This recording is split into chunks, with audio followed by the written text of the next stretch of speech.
আওয়াজ দিয়ে কোনো ভোট হবে না। ওরা যদি খালি মনে করে যে ভোটের মধ্যে মাল কামাবো, তাহলে গজব হয়ে যাবে, দেশে কিচ্ছু হবে না। ওই পুলিশ ঠিক করেন, ইলেকশন কমিশন যতদূর পারেন ঠিক করেন, সিভিল বিউরোক্রেসি ঠিক করেন, তার মধ্যেই ভোট করতে পারবেন। এটা করতে কতদিন লাগে আপনি বলেন? পুলিশ বাহিনী ঠিক করতে আপনার কতদিন লাগবে? আমি তো মনে করি যদি একটা টাফ অ্যাডমিনিস্ট্রেটর হয়, সত্যিকার দেশের প্রতি তার দরদ থাকে, দেশটাকে বোঝে, অ্যাডমিনিস্ট্রেশন বোঝে, উনি এইটা করতে পারবেন 6 মাসের মধ্যে। জাফরুল্লাহ অনেকটা সেই রকম মানুষ ছিলেন, যিনি স্বপ্ন দেখতেন বাস্তবতা থেকে একটু উপরে উঠে, কিন্তু সেটাও বাস্তবতার সাথে আন্তরিকভাবে যদি চান, চেষ্টা করেন, সেই স্বপ্নকে বাস্তব করা যায়। কিন্তু আজকে যখন উনি নাই, 3টা বছর পার হয়ে গেছে, তখন তাকে স্মরণ করে তার সাথে তার দেশকে, যে দেশের জন্য উনি এত বড় লড়াই করেছেন, জীবন দিয়েছেন, সেটা যদি ভাবেন, তাহলে আমাদের কাছে চিত্র একটু আলাদা। আমরা স্বপ্ন দেখেছিলাম সেই 52-তে, স্বপ্ন দেখেছিলাম স্বাধীনতা যুদ্ধের মধ্যে, স্বপ্ন দেখেছি 60-62-তে, পুরা 60-এর দশকে মহান মুক্তিযুদ্ধে। তারপরেও আমরা লড়াই করেছি স্বপ্ন নেই। মানুষ তো আসলে স্বপ্ন নেই বাঁচে।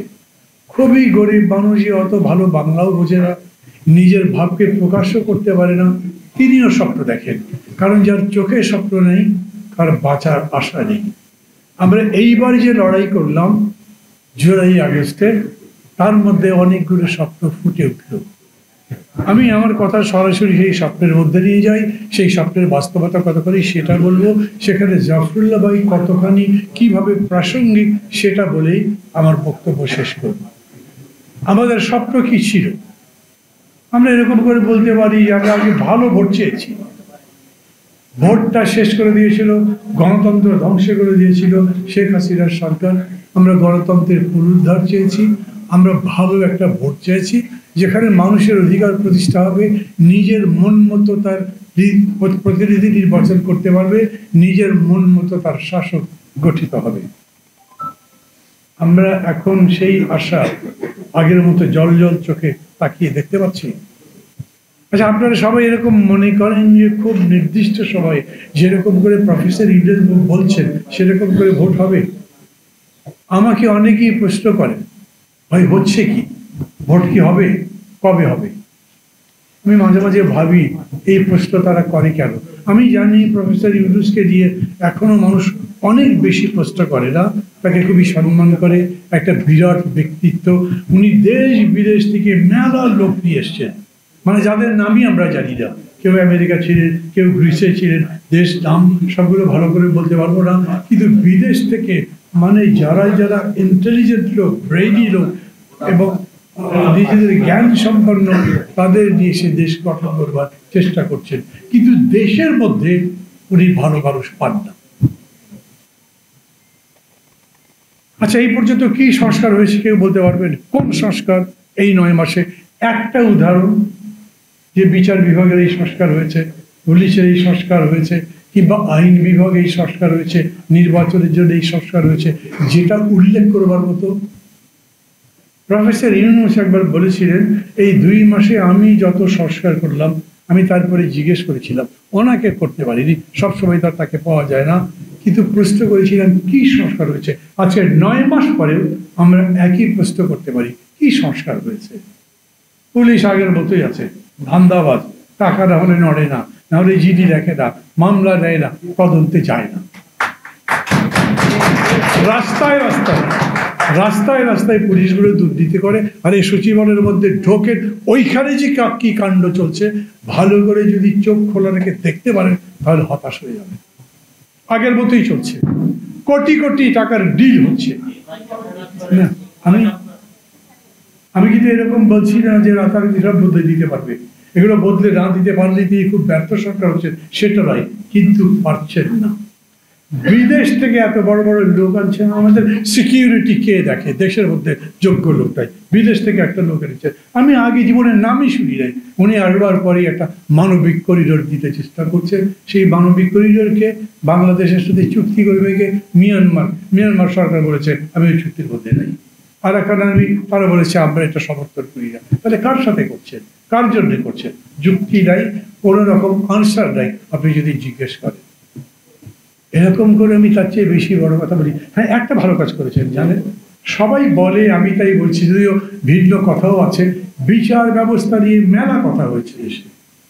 একটা প্রধান বিচারপতি নিয়োগ করেছে এই সরকার, সেই ব্যক্তি নাকি ভালো জ্ঞানী লোক, লেখাপড়া জানে, এবং এখন পর্যন্ত তার কোনো ভালো কোনো দুর্নাম শুনিনি।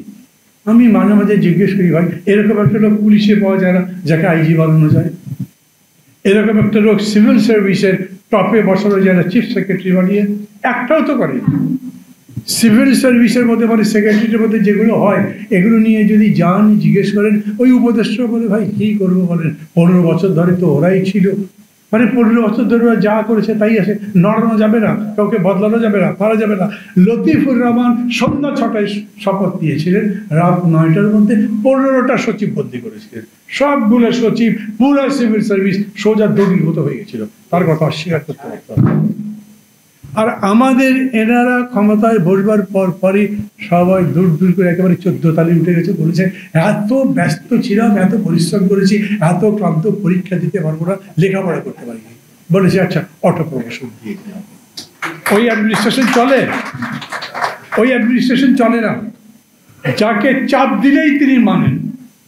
আচ্ছা, এই যে এখন আওয়ামী লীগকে নিষেধ করা হলো, আমি কিন্তু খুব সিরিয়াসলি একদম ডে 1 থেকে আমি মনে করেছি যে আওয়ামী লীগ ব্যান করে দেওয়া উচিত।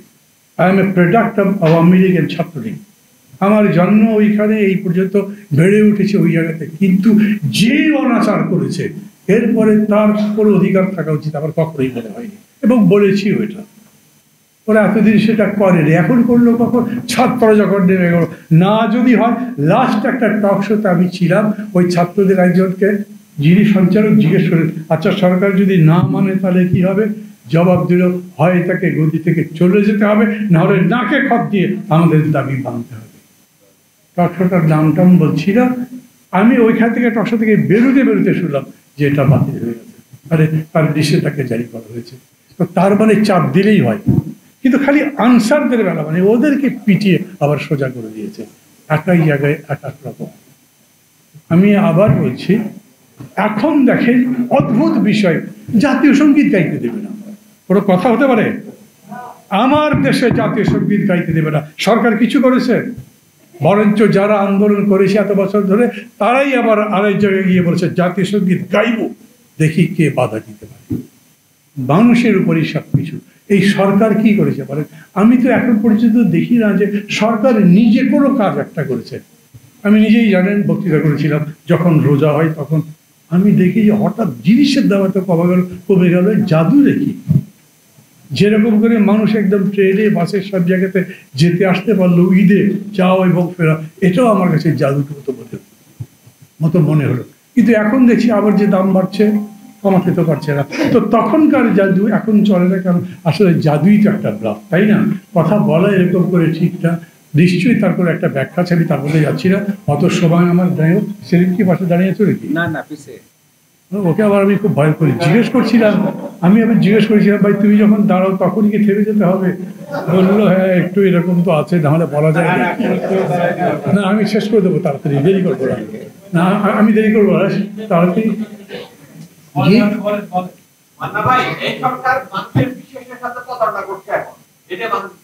আচ্ছা ঠিক আছে, সব মানুষ এরকম জানি কিনা তা বলতে পারি না ভাই, আমি সেটা বলবো না, এই কারণে যে আমি তো দেখি আমার বহু লোক আমাকে বলে যে ওইগুলির সাথে থাকলে অসুবিধা কি, ওর একটা কি চোর ছাচোর, উনি কি লুটপাট করে, আওয়ামী লীগের চলে ভালো, এরপরে খেয়ে যাবে।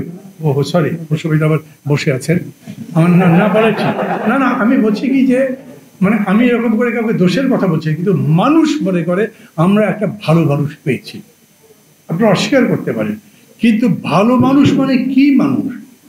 আমি হেঁটে যাচ্ছি, দেখি একটা মেয়েকে ধরে যাচ্ছে, রেপ করবে, আমি বাবা ভালো মানুষ, আমি ওদের মধ্যে যাই, আমি কোনো ভালো মানুষ? আমি মানুষের জাতি। আমি যদি ভালো মানুষ হতাম তাহলে করে এগিয়ে গিয়ে ধরতাম, ওই মেয়েটাকে রক্ষা করতাম, তবে আমি ভালো মানুষ। আমার চেহারা খারাপ হতে পারে, আমি কথা ঠিক মতো বলতে না পারি, অত গুছিয়ে বলতে না পারি, কিন্তু তারপরেও আমি অনেক ভালো মানুষ। তার চেয়ে একটা পরিচিত খুবই সুশোভিত মানুষ চমৎকার করে কথা বলে, ওই লোককে দিয়ে আবার কিছু হবে না। আমি একই কথা বলতে চাই, আমাদের যিনি প্রধান উপদেষ্টা উনি সারা দুনিয়া ঘুরে বেড়ান, কত কথাবার্তা বলেন, যত বড় বড় ঘোষণা সব বিদেশি সংবাদ মাধ্যমের কাছে বলে না, দেশীয় সংবাদ মাধ্যমের কাছে কথা বলে। আর আমাদের সাথে তো উনি কথাই বলে না। আমি ওনার ছাত্র ছিলাম, খুব ভালো ছাত্র ছিলাম, মানে খুবই তার প্রিয় ছাত্র ছিলাম, সম্পর্কটাই ভালো ছিল। আমি যাইনি পুরো সঙ্গে কথা বলতে, কাজে ওনাকে আমি দোষ দিচ্ছি না। কিন্তু আমি দেখি দেশের এত বড় ক্রাইসিস, একটা বারো উনি রাজনৈতিক দলগুলোর সাথে বসেনি। কখন বসেছে জানেন? 15ই আগস্ট কি করতে হবে, ইস্যু ভিত্তিক। পূজার সামনে কোনো গোলমাল থাকবে, ইস্যু ভিত্তিক। ওই যে আগরতলাতে আগুন লাগিয়ে দেওয়ার চেষ্টা করেছে আমাদের এমবাসিতে, ইস্যু ভিত্তিক। রাজনীতির প্রশ্নে এক জায়গাতেও বসেনি। শুধু বলছেন আমি সংস্কার করব যদি সবাই সম্মত হয়, একটা জাতীয় ঐক্যবদ্ধ গঠিত হয়। যদি ঐক্যবদ্ধ গঠিত না হয়, তখন কিন্তু বলেছেন একদম, যেদিন উনি ফ্রান্স থেকে ফিরে এসেছিলেন এয়ারপোর্টের মধ্যে বলেছেন আমার কথা যদি না শোনেন তাহলে আমি চলে যাব।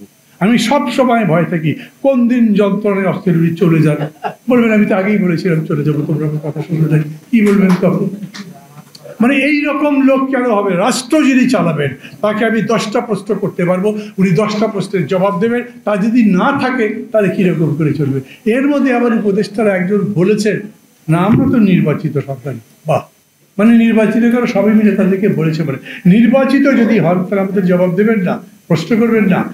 যত বড় প্যান্ডোরার বাক্স খুলেছেন, যত আলাদা আলাদা ডিফারেন্স দেখা গেছে। দেখেন পত্রিকার মধ্যে দেখেন 166-র মধ্যে 146টা প্রশ্নে বিরোধী দলগুলো সব এক হয়েছে, কিন্তু বাইরের বক্তৃতা শুনলে, পত্রিকা পড়লে মনে হয় যে বিরোধী দলগুলো এক আছে। বরঞ্চ বিএনপি জামাত এক ছিল, আলাদা হয়ে গেছে। নতুন একটা পার্টি হয়েছে এনসিপি, তারা অন্যান্য দলের সমালোচনা করতে করতে কিছু রাখছে না। এমনকি আমার কাছে মাঝে মাঝে মনে হয় বয়স্কদের কারণে যে সমালোচনা করা উচিত তাও করছে। তাদেরকে কেউ বোঝাচ্ছে ওরা কি সরকারি দল নাকি আধা সরকারি নাকি বেসরকারি, তাই তো বোঝা যায় না। এইরকমই চলছে। কিন্তু এইভাবে চলতে চলতে যেখানে আমরা যাব, শেষ পরিণতি কি? এখন ঐকমত্য কমিশনের যিনি ভাইস চেয়ারম্যান তিনি বলেছেন রাজনৈতিক দলগুলো আপনারা অনেক বেশি নিজেদের মধ্যে দ্বিমত দেখছি, একটু বসেন, কথাবার্তা বলে একমত হয়ে যান।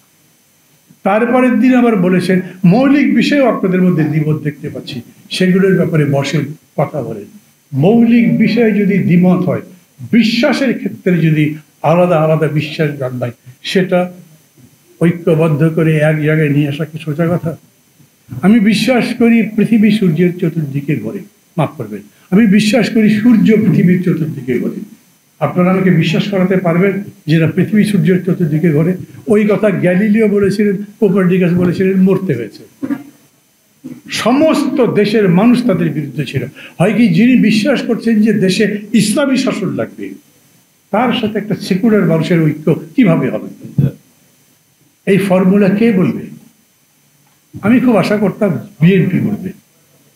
খুশি ভাই মাইন্ড করতে পারেন, কিন্তু ভাই বোঝেন না বোঝেন কি আমাকে বিএনপি খুবই একটা স্থাবক দালাল মনে করেন, কিন্তু সবচেয়ে বড় দল, সবচাইতে বড় নেত্রী, তার কাছে মানুষদের আশা বেশি। এই পুরা এমনকি সংস্কার প্রক্রিয়া আমি মনে করেছিলাম যে বিএনপি এটার নেতৃত্ব দেবে। বিএনপি চেষ্টাও করেছে, কিন্তু নেতৃত্ব তো ওদের হাতে চলে গেছে, ওরা করছে, কিন্তু তাদের কোনো উদ্যোগ নেই। যত ডিফারেন্স হচ্ছে একটাতেও তারা কোনো কাজ করছে না। তারা যখন বলছে সংস্কার শেষ করে তারপরে ভোট হবে, আরে সংস্কার কি শেষ হওয়ার জিনিস? সংস্কার যদি আপনি বোঝেন, পৃথিবীর জন্ম থেকে এ পর্যন্ত বিষয় এবং বস্তুর সংস্কার হতে হতেই এগোচ্ছে, তাছাড়া চলতে পারে না। সংস্কার ছান্দাবাজ দিয়ে কোনো ভোট হবে না। ওরা যদি খালি মনে করে যে ভোটের মধ্যে বাল কামাবো, তাহলে গজব হয়ে যাবে, দেশে কিচ্ছু হবে না। ওই পুলিশ ঠিক করেন, ইলেকশন কমিশন যদ্দূর পারেন ঠিক করেন, সিভিল বিউরোক্রেসি ঠিক করেন, তার মধ্যেই ভোট করতে পারবেন। এটা করতে কতদিন লাগে? আপনি বলেন পুলিশ বাহিনী ঠিক করতে আপনার কতদিন লাগবে? আমি তো মনে করি যদি একটা টাফ অ্যাডমিনিস্ট্রেটর হয়, সত্যিকার দেশের প্রতি তার দরদ থাকে, দেশটাকে বোঝে, অ্যাডমিনিস্ট্রেশন বোঝে, উনি এইটা ঠিক করতে পারবেন 6 মাসের মধ্যে, 3 মাসের মধ্যেও পারতে পারেন। পারবেন না কেন? ওই বলেন না মাঝে মাঝে বিএনপি বলে, আমি খুবই সাপোর্ট করি তাদেরকে, উনি বলেন ভোটটা আমি ডিসেম্বরেও দিতে পারি, জুনেও দিতে পারি, এগুলো আবার দেবো না ভাবতে পারো। 2 রকম কেন বলবেন? আপনি বলেন আমার এই সংস্কার এত দূর করব, করে আমি ভালো একটা ভোট দেব, এবং উনি যেরকম বলেন না সারা পৃথিবী অবাক দেখবে বাংলাদেশ কি একটা ভোট করলো। আমি মাঝে মাঝে অবাক হয়ে যাই, অবাক হবার কি এসে বাংলাদেশে ভোট দিয়ে? অবাক হতে পারে যে কত লোক মারা গেছে, কত বেশি গোলমাল হচ্ছে আমাদের, হয়তো এগুলো ভালো ভোটের সংজ্ঞা কি, যেটা দেখে পৃথিবী অবাক তাকিয়ে রইবে, তবু উনি বলেন এরকম বক্তৃতা। ঠিক আছে, আমি এটা নিয়ে বিতর্ক করছি না, আমি বলছি সেই রকম একটা ভোট করবার জন্য কতদিন দরকার সুস্পষ্ট বলতে পারেন না কেন? এখন কেউ বলে 5 বছর দিয়ে আবার থাক, এগুলো কারা বলে? আরে ফেসবুকে লেখালেখির কোনো শেষ নাই। আর এগুলোর উপরে দেখি যে টেলিভিশন টক শোতে অন্যান্যরা বলে একটা প্রচার চলে, তখন মনের মধ্যে মনে হয় যে বোধহয় কেউ পেছন থেকে এরকম ধাক্কাচ্ছে, পুশ করছে, এটা করো। এবং এই ধাক্কানো খালি যে দেশের মধ্যেই চলছে নাকি দুনিয়ার মধ্যেই চলছে? তাহলে ইউরোপিয়ান ইউনিয়নকে কিরকম করে বলে সংস্কারের জন্য যত সময় লাগে, সরকারের হয়তো সময় লাগতে পারে, তাদেরকে সময় দেওয়া উচিত। তুই কি জানিস? ইউরোপিয়ান ইউনিয়নের মিলার বলেন, অন্য যার কথা বলেন, আমার দেশে কোনটা কোনটা সংস্কার দরকার আমার চেয়ে বেশি জানে সে। আমি আমার মানে আমি শুধু আবার কথা বলছি না, আপনারা যারা এখানে বসে আছেন, কি হলে ভালো ভোট হয় তা আমার যেহেতু একটা ইউরোপিয়ান ভালো বুঝবে, একটা আমেরিকান ভালো বুঝবে, আফ্রিকান ভালো বুঝবে, তাই কি হয়? তারা বলে কেন বলে? তারা কি নিজের থেকেই বলে নাকি কারো থেকে ব্রিফিং নেই, কারো থেকে পরিস্থিতি সম্পর্কে বোঝে? তখন মনে হয় সবার খুব সতর্ক থাকা দরকার। আমি বক্তৃতা শেষ করে দিচ্ছি, অনেক বেশি হয়ে গেছে। সেই কারণে আমাদের নিজেদের সতর্ক থাকতে হবে দেশের মধ্যে যারা আছে তাদের ব্যাপারে, আর আন্তর্জাতিক ব্যাপারটাও বোঝেন। হঠাৎ করে কেন একটা হিউম্যান করিডোর দেওয়ার চেষ্টা করলো যার আর একটা এন্ডে কেউ নাই? আমি আবার বলি, এই দিক থেকে যে সে আপনার সাহায্য সামগ্রী যাবে, সেটা ওই দিকে মানে মিয়ানমারের মধ্যে ঢুকলে, রাখাইন স্টেটে ঢুকলে গ্রহণ করবে সেই লোকটা নেই। আপনি কারাখান আর্মি জন্য দিচ্ছেন, ওখানে তো মিয়ানমার গভর্নমেন্ট নাই, ওখানে রোহিঙ্গারা নাই, তাহলে কার কাছে যাবে? সম্পূর্ণ একদম আমরা জানি না। ওনারা বললেন আমরা নীতিগত সিদ্ধান্ত নিয়েছি। এত বড় বিশ্বব্যাপী খ্যাত একটা সরকার, এত বেশি জ্ঞানী, এত বেশি সমৃদ্ধ, তারা যখন এরকম ছেলে মানুষের চাইতে ছোট ভুল করে, অন্যায় করে, তখন নিজের মধ্যে প্রশ্ন হয়। আমি আবার আপনাদের বলেছি না, ডক্টর ইউনূস আমার টিচার, আমি তাকে খুবই সম্মান করি, কিন্তু তারপরে আমি বলি একজন খুবই ভালো ক্রিকেট খেলোয়াড়, উনি যদি বলেন ফুটবল আমার চেয়ে কেউ ভালো না, বোঝে না, তাহলে কি আমাকে মানতে হবে? যিনি আমাকে ইকোনমিক্স পড়িয়েছেন তিনি যদি বলেন যে আমি স্ট্যাটিস্টিক্স অন্যদের চাইতে ভালো বুঝি, তাহলে কি আমাকে বিশ্বাস করতে হবে? ওই কারণে বলি, ডক্টর ইউনূস তো পার্টি করতে গেছিলেন একবার, নাগরিক শক্তি, পারেননি। এখনো উনি পলিটিক্স করছেন না, বাট গভর্নেন্স ইজ পলিটিক্স। আপনি যে শাসন করছেন সেটা রাজনীতির বাইরে কোনো জিনিস হতে পারে না। আর রাজনীতিকে বাদ দিয়ে যদি করতে চান তাহলে হবে না। তো আমাদের সাথে কথাই বলছেন তো, আমরা যারা রাজনীতি করেছি এতগুলো বছর, করতে করতে বড় হয়েছি এবং করতে করতে মৃত্যুবরণ করব। আপনারা তো একবার দায়িত্ব দিয়ে নির্বাচনে চলে যাবেন, আমরা কিন্তু আছি। আমাদের এতখানি কর্তব্যবোধ বলেন, দায়িত্ববোধ বলেন, অথবা এটার মধ্যে যুক্ত হয়ে গেছি, তার যে সেই জন্য এই কারণে আছি বলেই মনে করি যে এরকম করে যেটা হচ্ছে সেটা আমাদেরকে সতর্কতার বার্তা দিচ্ছে। ভালো করে চোখ কান করে রাখে, সামনে দেখে কি হয়। ভালো থাকবেন সবাই, খোদা হাফেজ।